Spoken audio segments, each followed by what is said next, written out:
Ikaw na lang may pakialam sa relasyon nyo. Pag-usapan natin ng mga signs. Ano, game?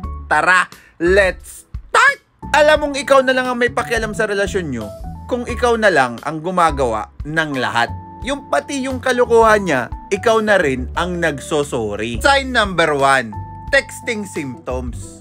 Text ka ng text, halos essay na. May greeting, may quote, may emoji. Tapos siya, K, haha, lol, tangina, wala pang soul yung lol.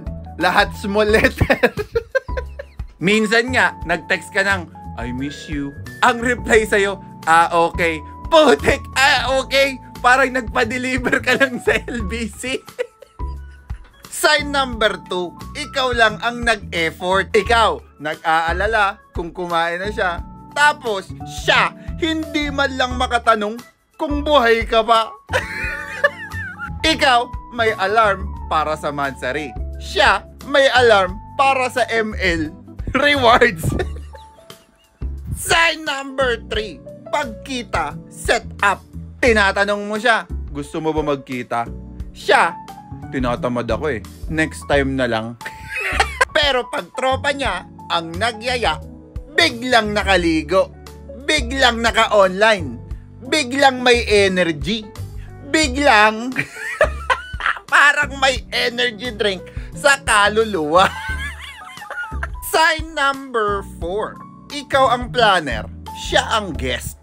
Yung relasyon nyo, parang birthday party na ikaw lang ang nagplano. Ikaw nagbook, ikaw nag-isip, at ikaw rin ang magbabayad.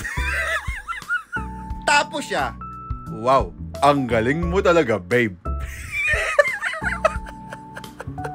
Oo na, ako na lahat. Sign number 5, pag may away. Kapag nag-aaway kayo, ikaw lang ang nagsosorry. Kahit hindi naman ikaw ang may kasalanan. Siya naman, busy daw. Galit pa. Magagalit pa siya kasi nagalit ka. Wow! Unfair! Real talkin ko nga kayo.